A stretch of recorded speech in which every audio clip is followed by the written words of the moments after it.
자입니다. 내 옆에 있는 분도 존귀한 자입니다. 사랑합니다. 축복합니다. 흔적이란 말이 있습니다. 흔적, 사전적 용어로 살펴보면 어떤 일이 진행한 후에 남겨진 것을 말합니다. 어떤 일이 진행한 후에 남겨진 것. 세상에는 다양한 흔적들이 있습니다.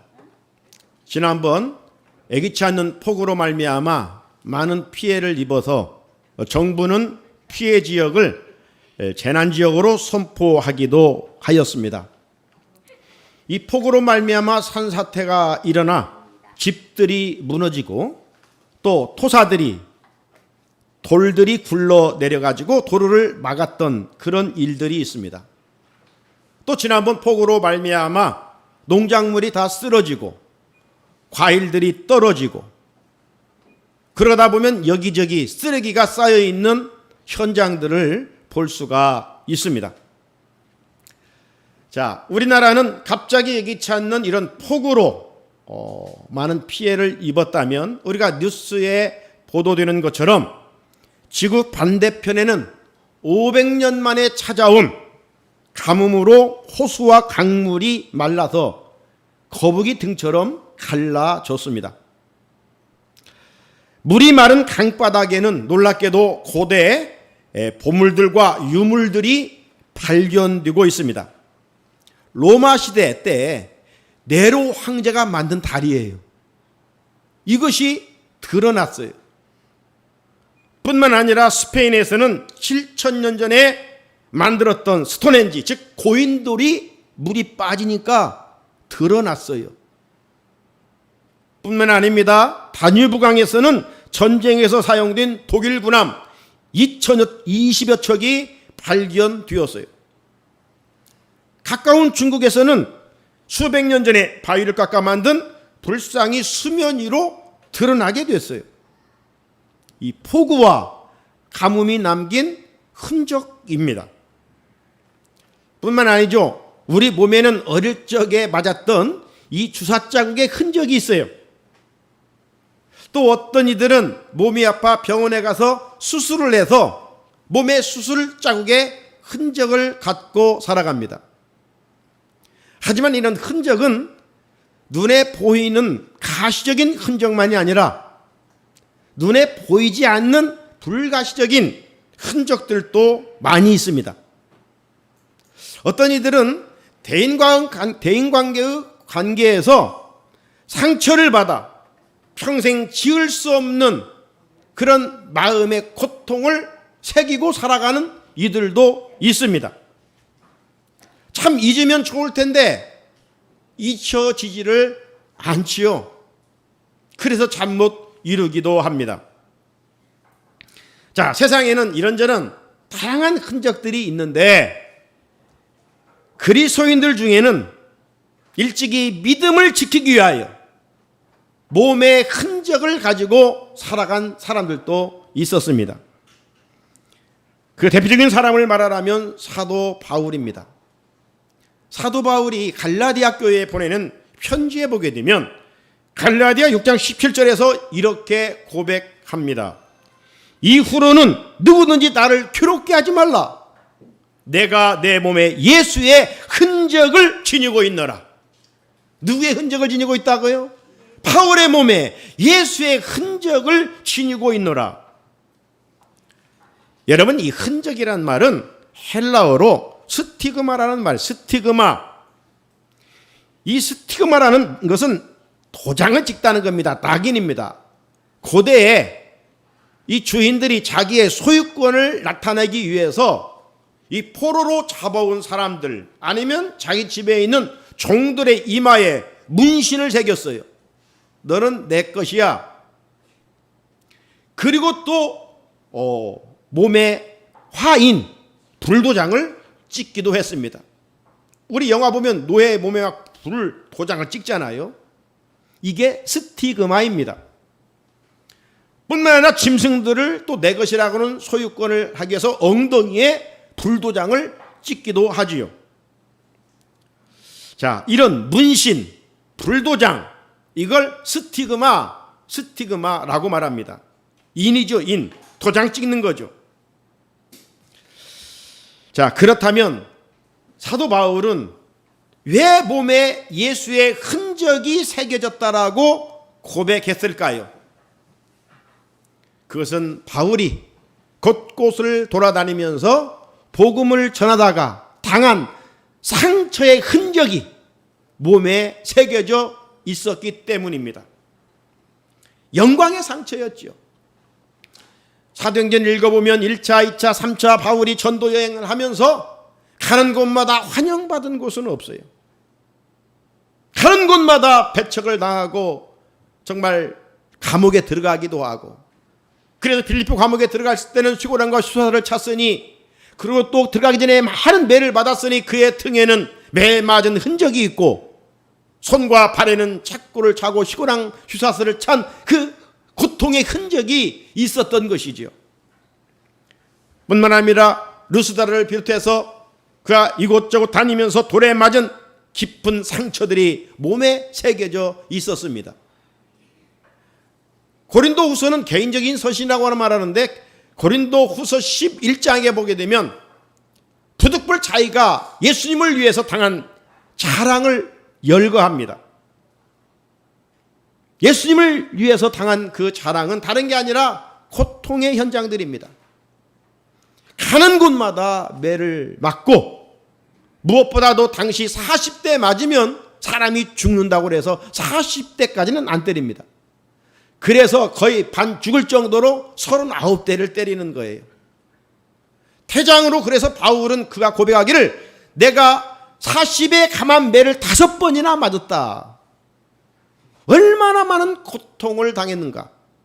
그 태장으로 맞은 흔적이 바울의 몸에 이곳저곳에 상처로 있었다는 말입니다.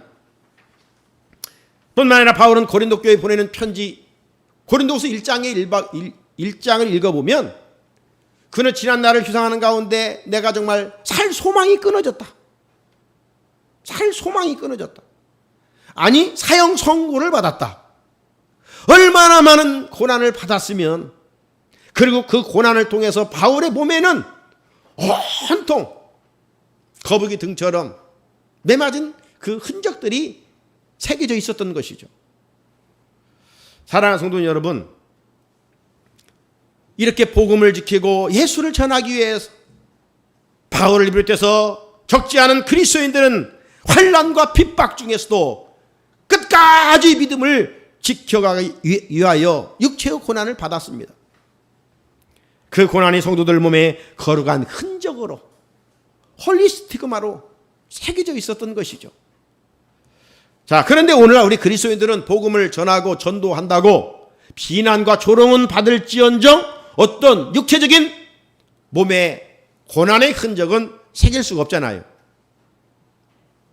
물론 오늘도 선교 현장에서 이런 일은 얼마든지 있지만, 보편적으로 우리가 국내에서 같은 문화권에서 예수를 믿는다고, 전도한다고 누가 바울에게, 일찍이 믿음의 사람들에게 했던 그런 가해는 하지 않잖아요. 자, 그렇다면 이 시대 우리 그리스도인들은 어떤 면에서 이제 흔적을 새기고 살아가야 할까? 어떤 면에서 흔적을 새기고 살아가야 될까? 오늘 본문을 통해서 특별히 참 과부에 대한 말씀입니다. 지난번에도 약자들에 대한 과부 이야기를 했습니다마는 오늘 이 참 과부의 삶의 흔적을 통해서 그 교훈을 배우고자 합니다. 오늘 9절에 보면 과부로 명부에 올릴 자는 나이가 60이 덜 되지 아니하고 한 남편의 아내였던 자로서, 지난주일에도 말씀드렸듯이 당시 에베소 지역에는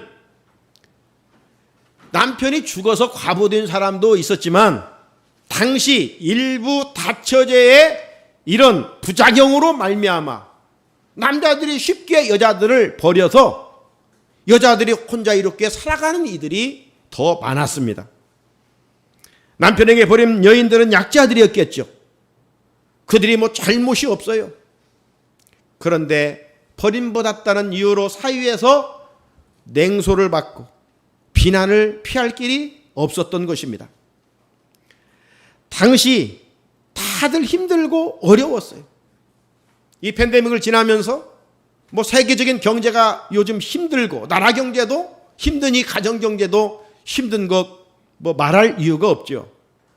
하지만 바울이 이 편지를 쓸 당시에는 정말 어려운 이들이 많았습니다. 그들은 배고픔에 정말 누구의 도움이 없이 죽어야만 했는 그런 상황이었어요. 자, 이렇게 다들 어렵다 보니 누구 선뜻 나서서 그 약자들을 돌보지를 못했습니다. 힘든 과부들을 돌보지를 못했어요. 이럴 때 앞장서서 그들을 도운 공동체가 있었으니 바로 교회였습니다. 그런데 이제 문제는 뭐냐? 주변에 돌보고 섬겨야 할 과부들이 너무 많은 거예요. 네? 너무 많은 거예요. 이렇다 보니까 교회는 재정적으로 어떤 한정이 되어 있고 다 돕자니 재정적인 부담이 너무 커서 꼭 돌보아야 할 사람, 꼭 돌보아야 할 사람들을 다 파악해서 명단을 만들었어요. 그리고 대신 과부지만 젊은 과부들은 자기 가족들이 일단 섬기라. 지난주 본 것처럼 자녀들로 하여금 집에서 효를 배우도록 가르치라. 이렇게 했잖아요. 그래서 오늘 16절에 보면 마지막 절에 만일 믿는 여자에게 과부 친척이 있거든 자기가 도와주고 교회가 짐지지 않게 하라. 이는 참 과부를 도와주게 하려 함이라.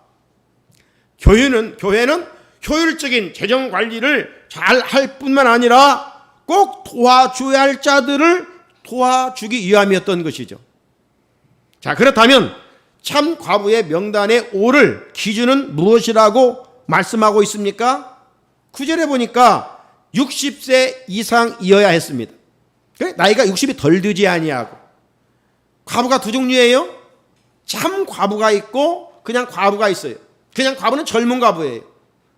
자기 능력으로 살아갈 수 있는 과부들이고 참 과부들은 이제 자기의 힘으로 도저히 살아갈 수 없는 이들, 도와주지 않으면 정말 끼니조차 감당할 수 없는 이들을 말하는 것입니다. 60세 이상이었던 것은 당시 이제 재혼할 가능성도 없고 힘이 없는 연약한 그런 자들이었기 때문입니다. 또 하나 오늘 9절에 보게 되면 참과부로 명단에 올릴 사람은 한 남편의 아내여야만 했습니다. 과부가 되어 살아갈 때 얼마나 힘들었겠어요? 얼마나 어렵겠습니까? 그런데도 다른 데로 또 남자 만나 시집 가려고 하지 아니하고 끝까지 정조를 지키면서 믿음을 지켜갔던 그런 점을 높이 샀던 것 같습니다. 그래서 참 과부 명단에 이제 젊은 과부들은 제외를 시켰어요. 오늘 본문 11절 12절에 보니까 젊은 과부는 올리지 말지니 이는 정력으로 그리스도를 배반할 때에 시집가고자 함이니 처음 믿음을 저버렸으므로 정죄를 받느니라 그랬어요. 여기 젊은이를 제외한 이유는 말씀 보다시피 정욕을 못 이겨서 재혼할 가능성이 있었고 그런 일들로 인하여 그리스도를 배반하기 때문이라고 했습니다. 여기 그리스도를 배반한다는 것은 우리가 예수 믿다가 믿음을 배반하는 것을 말하는 것이 아니라 당시 교회가 어렵게 사는 과부들을 긍휼히 여겨서 살아갈 수 있는 해결책을 세워주었었어요. 직장을 잡아줬다는 이야기는 아니지만 교회에서 이런저런 일들을 하도록 하면서 일하는 대가로 도움을 주었어요. 특별히 이제 일을 맡기면서 주께 소망을 두고 남은 생에 주를 위하여 주의 몸된 교회를 위하여 또 어려운 자들을 찾아가면서 신방하면서 일을 하도록 그렇게 서약을 받았어요. 자, 이것을 12절에서는 처음 믿음이라고 합니다. 처음 믿음. 서약할 때 그때를 말하는 거예요. 예수를 믿는 처음 믿음이 아니라. 그런데 젊은 과부들이 하나님 앞에서 서약을 헌식자처럼 버리고 남자를 쉽게 만나서 또 재혼하게 됐어요. 재혼 자체가 죄가 아니지만 문제는 서원하고 서약한 것을 통해 교회에서 맡겨진 일을 쉽게 버렸다는 데 있습니다. 그러니까 어려울 때는 교회를 통해서 도움을 받았는데, 그리고 내가 죽을 때까지 주를 위하여 헌신하겠습니다 라고 서약도 했는데, 이게 이제 마음이 변질돼 버린 거죠. 자, 바울은 그것을 그리스도를 배반할 때라고 말했어요. 그로 인해 처음 믿음을 버렸으므로 정죄를 받느니라. 여기 정죄도 죄가 있는, 우리가 예수 믿지 않는 자를 정죄했다, 네? 이런 표현이 아니에요. 여기에 있는 것은 구원을 받지 못한다는 말이 아니라 서원을 깨트린 과부들의 행동을 크게 책망하는 말입니다. 사랑하는 성도 여러분, 우리가 신앙생활하면서 하나님 앞에 서약할 때가 있죠. 여러분 주로 언제 서약하고 언제 서원하지요? 우리가 일반적으로 문제 없을 때 서원하지 않습니다. 힘들 때, 어려울 때 하나님 앞에 나름 서약하기도 하고 서원 기도도 합니다. 하나님, 이 병 고쳐주시면, 하나님, 이번 이 문제를 해결해 주시면, 하나님, 이 일을 꼭 이루어 주시면 주님을 위해서 헌신하겠습니다.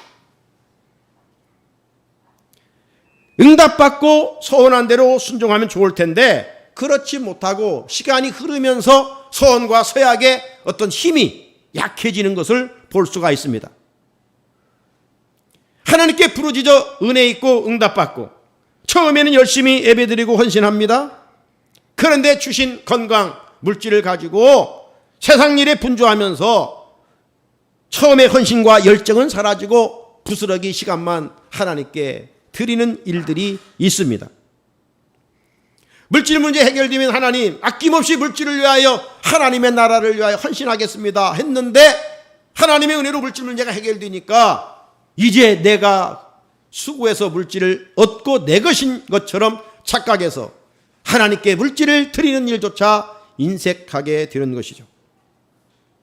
그래서 하나님은 서원과 서약은 쉽게 하지 말고 한 것은 반드시 지키라, 이렇게 명령하셨어요. 민수기 30장 9절에 과부나 이혼당한 여자의 서원이나 그가 결심한 모든 서약은 지킬 것이니라. 지킬 것이니라. 전도서 5장 4절에서 전도자는 이렇게 말합니다. 네가 하나님께 서원하였거든 갚기를 더디게 하지 말라. 하나님은 우매한 자들을 기뻐하지 아니하시나니 서원한 것을 갚으라. 서원한 것은 갚으라. 하나님은 서약과 서원한 것을 갚지 않는 자들을 우매자다, 어리석은 자다. 왜 그럴까요? 서원과 서약 속에 순종하면 하나님이 예비해 놓으신 큰 은혜와 복이 있는데 그걸 보지 못하고 인간의 생각 속에서 서원한 것을 지키면 손해보겠지? 이런 얄팍한 생각 속에 하나님과 관계의 서원을 깨트리면 하나님이 준비한 것을 얻지 못하므로 하나님 보실 때 참 어리석구나. 그렇다면 뒤집어 보면 누가 지혜자입니까? 하나님께 서원하고 서약한 것을 지키는 사람이겠죠. 손해볼지라도 하나님께 서원한 것과 서약은 반드시 지켜야 됩니다. 그러면 하나님께서 손해본 부분을 넉넉하게 채워주십니다. 성도들이 신앙생활하면서 이런 신령한 경험, 영적인 경험이 있어야 우리의 믿음이 성장하고 성숙을 해요. 그러니까 예수를 믿어도 꼭 내 이 머리의 수준만큼, 내 이성적인 수준만큼 갇혀 있으니까 하나님을 만나지 못하는 거예요. 남들은 정말 살아계신 하나님을 풍성히 경험하고 살아가는데 늘 수준이 거기에 머물러 있어요. 왜 그래요? 이성을 가지고 예수를 믿기 때문에, 내 지식을 가지고 예수를 믿기 때문에. 우리가 예수를 믿는 기준이 뭐예요? 말씀이에요. 말씀. 말씀이 하나면 힘들어도 어려워도 손해봐도 하나님이 우리를, 그분이 모든 것을 가지고 계시고 그분이 살아계시다면 우리를 손해보게 하겠습니까? 우리를 복 주시기를 기뻐하시는 하나님이신데, 그런데 젊은 과부들이 평생 주님의 일을 위하여 서원해놓고는 자기 생각에 좋은 남자가 나타나면 그 남자가 더 잘해주겠지 하고 시집을 가버렸어요. 당시 젊은 과부들이 교회에서 맡겨진 이들은 어려운 가정들을 신방하면서 구제하는 일이었습니다. 처음에는 열심히 수고했는데 이 초심이 변질되어 버렸어요. 자, 오늘 13절 보십시오. 또 그들은 게으름을 익혀 집집으로 돌아다니고 게으를 뿐 아니라 쓸데없는 말을 하며 일을 만들며 마땅히 아니할 말을 하나니. 젊은 과부들이 당시 교회의 힘든 가정들, 또 주변 이웃의 어려운 가정들을 찾아 신방하고 구제할 일이 많았어요. 그런데 언제부턴지 이 신방하는 열정도 식어져 버렸고 게으름을 피우기 시작을 했습니다. 날씨가 그 지역은 더웁잖아요. 더우니까 다음 날 하지. 지금 급히 구제가 필요한 가정이 있는데 찾아가지 않고 다음에 하지, 이렇게 미룬다든가 아니면 다른 사람이 대신 찾아가 주기를 바랬던 거예요. 더 큰 문제는 뭐냐? 신방할 집도 많은데 종일 한 집에 눌러앉아 유익하지 않은 말만 하게 됐다는 겁니다. 13절에 보면 쓸데없는 말을 하며 일을 만들며 마땅히 아니할 말을 하니. 신방하면서 가정의 어려움을 듣고 기도하는 일에 힘써야 하는데 그렇지 않고 그저 눌러앉아 쓸데없는 말만 늘어놓았다는 겁니다. 예? 우리 교회 안에 어느 여전도사가 그냥 한 집에 가면 신방도 않고 성도들과 놀고 찜질방에 가서 이야기하다가 쫓겨난 전도사도 있어요. 나아가 이 집에서 들은 비밀을 다른 집에 가서 옮김으로 교회에 문제를 막 일으켰던 거예요. 오늘날 교회도 쓸데없는 말 때문에 문제가 일어나는 것 아니에요? 항상 문제는 이 말 때문에 말. 그래서 성경은 곳곳에서 말의 중요성을 강조하고 있습니다. 성도들이 은혜로운 말하면 뭔 문제가 있겠어요? 웃음꽃이 피우고 화목하고 기쁨이 있지요. 교회가 하나 되죠. 흔히 그런 말을 해요. 어느 교회든지 주방만 편하면 교회가 편하다. 예? 우리 여자 성도들이 주방에서 열심히 추워도 더워도 일을 해 오셨잖아요. 물론 기쁨으로 시작하고 즐겁게 합니다. 그래 하다 보면 또 일손이 부족하고 그러다 보니까 피곤하면 왠지 나도 모르는 사이에 온몸과 불평이 나오고 누구는 오지 않는다고 비난하게 되고 이런 일들이 있어요. 칭찬과 덕스러운 말을 하면서 즐겁게 하면 좋은데 그렇지 못하고 남을 비난하고 수근거립니다. 그래서 이 말은 다리가 없지만 다 달려가서 그 사람에게 들리는 법이에요. 그래서 말로 상처 주고받고 시험 들고 교회를 나오느니 안 나오느니 이런 일들이 교회마다 있어요. 이런 일은 교회 화목을 깨뜨립니다. 그러니까 우리는 정말 말을 잘해야 돼요. 말을 잘해야 할 이유가 여러분 분명합니다. 예? 죽겠다 하면 죽는 거예요. 예. 살겠다. 이런 사람 살아나는 거예요. 말은 씨앗입니다. 심는 대로 거두는 거예요. 하나님이 이렇게 분명히 말씀하십니다. 민수기 14장 28절 같이 한번 읽어볼까요? 시작. 그들에게 이르기를 여호와의 말씀에 내 삶을 두고 맹세하노라. 너희 말이 내 귀에 들린 대로 내가 너희에게 행하리니. 맹세는 높은 사람을 두고 맹세하는 거예요. 우리가 맹세할 때 내가 하늘을 두고 맹세한다 그러잖아요. 나보다 낮은 사람을 두고 맹세하는 것은 없어요. 오늘 하나님보다 높은 사람은 없잖아요. 하나님 뭐라고 해요? 여호와의 말씀에 내 삶을 두고 맹세하노니. 하나님이 맹세한다는 거 뭐예요? 너희들 말한 대로 내가 듣고 그대로 행할 것이다. 그렇다면 우리가 정말 말을 잘 해야 될 이유가 여기 있는 거예요. 다른 게 아니에요. 남을 위해서 아니에요. 내 자신을 위해서.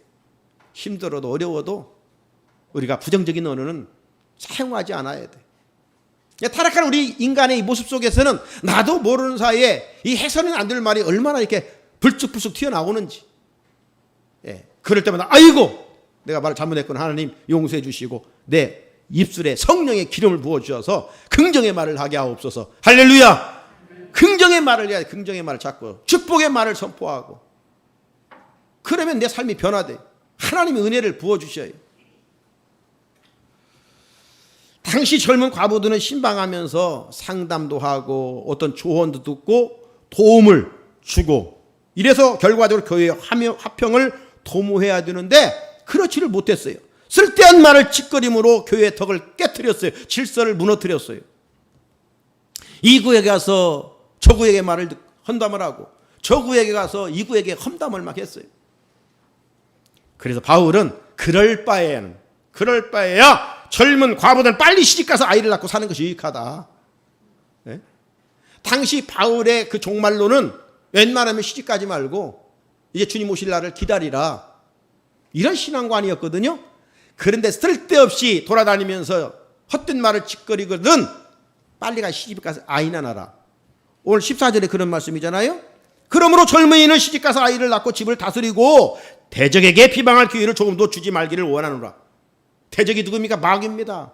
마귀에게 우리 언행을 통해서 하나님 영광 가리우게 하지 말라. 사랑하는 성도 여러분, 우리가 삶의 자리에서 말을 잘하지 못하면 결국 하나님 영광 가리우고 전도의 문이 닫혀지죠. 나를 통해서 정말 전도의 문이 조금이라도 열려야지 전도의 문이 닫혀지면 되겠습니까? 그런데 그리스도인들 중에는 말을 함부로 해서 하나님의 영광을 가리우는 자들이 있어요. 전도의 문을 닫는 자들이 있어요. 이런 행위는 거룩한 흔적이 아니라 나쁜 흔적이죠. 우리가 세상에서 예수님의 증인이 되는 길은 어떤 종교적인 행위를 많이 하는 것이 아닙니다. 세상 사람들로부터요, 예수 믿고 변화되어서 인정받고 칭찬받는 거예요. 네? 인정받고 칭찬받는 거예요.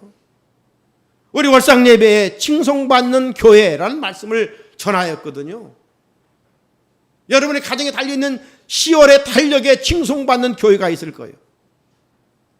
칭송받는 교회를 세워가기 위해서는 우리 각자가 삶의 자리에서 우리 교회의 얼굴이고 대표예요.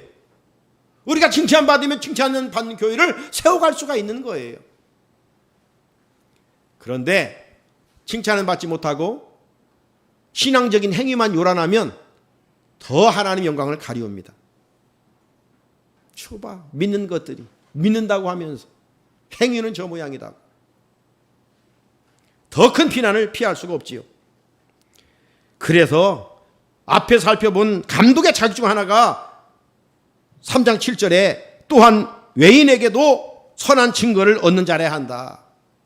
목사도 믿지 않은 자들로부터 선한 증거를 받아야 되고, 또 사도행전 6장 3절에 우리 교회의 직분자들도 집사를 세운 그 기준 하나가 뭡니까? 칭찬입니다. 6장 3절에 형제들아 너희 가운데서 성령과 지혜가 충만하여 칭찬받는 사람 7을 택하라. 믿음도 줘야 되지만 칭찬을 받아야 돼. 좋은 믿음은, 좋은 나무는 열매를 통해서 알 수 있듯이 우리의 믿음이 좋다면 세상 사람들로부터 칭찬을 받을 수밖에 없는 거예요. 가짜 믿음, 종교적인 그런 행위는 오히려 하나님의 영광을 가리우게 되는 것이죠. 한번 생각해 보시오. 내가 삶의 자리에서 직장과 일터에서 불신자들로부터 인정받고 칭찬받고 있는가? 당신을 보니까 정말 예수님이 살아계신 것 같아요. 그 소리를 듣고 있는가? 그러면 전도지를 나눠지지 않을지라도 그리스도의 향기가 전해지지 않겠습니까? 이것이 이 시대 우리 그리스도인들의 아름다운 흔적 아니겠습니까? 끝으로 오늘 본문에서 참 과부의 명단에 올릴 사람은 구체적으로 누구라고 말씀합니까? 이 말을 받고 저는 이렇게 표현해 봅니다. 오늘날 그리스도인들이 어떻게 행실을 하고 살아야 세상 사람들로부터 칭찬을 받을 수 있느냐, 이 말입니다.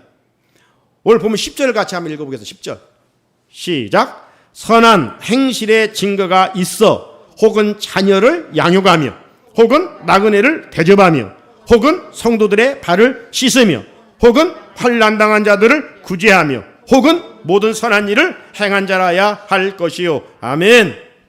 여기에 보게 되면 참 과부의 명단에 올릴 조건 몇 가지를 말씀합니다. 오늘 우리가 이 시대에 새겨야 할 흔적을 말합니다. 먼저 자녀를 잘 양육해야 한다 그랬어요.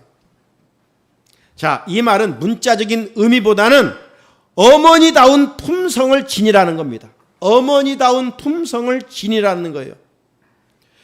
어머니의 품성은 여자가 할 일 중에 으뜸이기 때문입니다. 오늘 그리스도인들은 누구의 마음을 가져야 되겠습니까? 예수 그리스도의 마음을 품을 때 어디를 가든지 주님으로부터 인정받고 칭찬받을 수 있습니다. 예수님의 마음을 품어라. 그런 흔적을 새기자. 둘째, 나그네를 대접해야 합니다. 구약에서부터 이 초대교회에 이르기까지 나그네를 대접하는 일은 이건 공식적인 일이었습니다. 여러분, 어느 시대나 어느 때나 인색하면 칭찬받지 못하죠. 예수 믿는 사람이 인색하다는 소리 들으면 이건 전도의 문이 닫히는 거예요. 황금률이 뭡니까? 황금률. 이 말씀 중에 최고의 황금률이 뭐예요? 마태복음 7장 12절 아닙니까?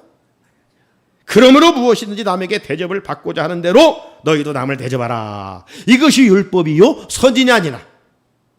율법과 선지자 모든 성경을 한마디로 요약해 놓으면 최고의 황금률 복음이 있는데 우리는 본능은 대접받고자 하는 대로 남을 대접하라 이 말씀이에요.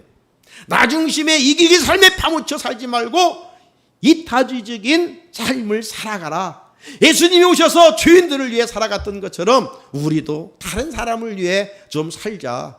얼마 남지 않은 인생, 나밖에 모르는 개미 같은 삶이 아니라 꿀벌 같은 삶을 살자. 이런 말씀 아니겠습니까? 그래서 성경에 보게 되면 아브라함을 비롯해서 부지 중에 이 찾아온 손님을 대접하여 복받은 사람들이 한두 명이 아니에요. 아브라함이 부지 중에 대접하여 받은 복이 뭡니까? 내년 이맘쯤에 너희 가정에 아들을 낳을 것이다. 최고의 축복을 받는 최고의 축복. 여러분, 손을 펼칠 때 칭찬 듣습니다. 셋째는 성도들의 발을 씻겨주라. 성도들의 발을 씻어줘야 합니다. 발을 씻는 것은요, 종이 하는 일, 하인이 하는 일입니다. 이 말은 무슨 말이에요? 우리가 교회 안에서 서로 섬기라는 겁니다. 주어진 힘이 있으면 그것으로 지배하는 것이 아니라 서로 섬기라는 것입니다. 예수님은 주와 선생이 되어 제 아들의 발을 씻겨주신 후 요한복음 13장 14절에 보니까 너희도 서로 발을 씻어주는 것이 옳으니라 옳으니라 이렇게 말씀하셨습니다. 우리 성도들은 귀히 여기는 마음과 겸손한 마음이 없으면 섬김은 불가능합니다. 넷째는 환난당한 자를 구제해야 합니다. 주변에는 항상 나보다 힘든 자들이 있습니다. 환난당한 자들이 있습니다. 육신적으로 구제할 뿐만 아니라 특별히 이 말은 주변의 영적 강도를 만난 또 하나님을 알지를 못하는 그들에게 하나님 주신 물질을 선용하라는 말입니다. 세계 선교를 위해 선교비를 드리며 전도 대상자에게 선물을 하면서 전도의 열매를 맺어가는 일입니다. 주님을 위해서 드려진 모든 물질은 이 가을의 들녘처럼 증수의 축복으로 되돌려지는 법입니다. 끝으로 모든 선한 일을 행하는 자여야 한다고 그랬어요. 여기 행한다는 말은요, 쫓아간다는 말입니다. 쫓아간다. 여러분, 어떤 일에 마음을 다해 달려가고 있습니까? 지금 우리는 어떤 일에는 막 마음을 다해 달려가잖아요. 무엇을 향해 마음이 달려가고 있습니까? 배고픈 사자가 먹잇감을 발견하고 막 포효하면서 빨리 달려가듯이 이제 우리가 할 일은 선한 일에 착한 일에 마음과 정성을 가지고 달려가라는 것입니다. 뒷북치지 말라는 것입니다. 누가 해주겠지 소극적인 자세를 갖지 말라는 것입니다. 내가 먼저 원 스텝 한 발 내리라는 것입니다. 우리들도 힘들지만 내 주위에는 힘든 이들이 분명히 있습니다. 이들을 돕는 일에 선한 양심과 믿음으로 앞장서야 합니다. 사랑하는 우리 성산의 성도 여러분, 참 과부의 명단에 오를 5가지를 결론적으로 말씀드렸습니다. 이것은 장차 천국에 가면 2책이 있죠. 우리의 구원받은 이름, 구원받은 받은 사람들의 이름에 생명책이 있고 그 생명책 옆에 우리가 이 땅에서 행한 행위록이 있다고 그랬어요. 요한계시록에 보면 그 행위록에 기록될 수 있는 거룩한 흔적을 말합니다. 그 흔적을 보시고 주님이 우리에게 상급을 주신다고 했는데 우리가 이 시대에 어떤 거룩한 흔적을 새기고 살아가야 될 것인가? 당시 참 과부의 삶처럼 우리가 예수님의 마음을 품고 나그네를 대접하는 흔적입니다. 성도들의 발을 씻어주며 환난당한 자들을 섬기는 흔적입니다. 그리고 선한 일에 부유한 자로 살아가는 흔적입니다. 이런 아름다운 흔적을 남기고 멋지게 하나님의 자녀답게 살아가는 우리 성산의 성도들이 될 수 있기를 주님의 이름으로 축복합니다. 거룩하신 하나님 아버지, 오늘 에베소 교회 참 과부들이 힘든 상황 속에서도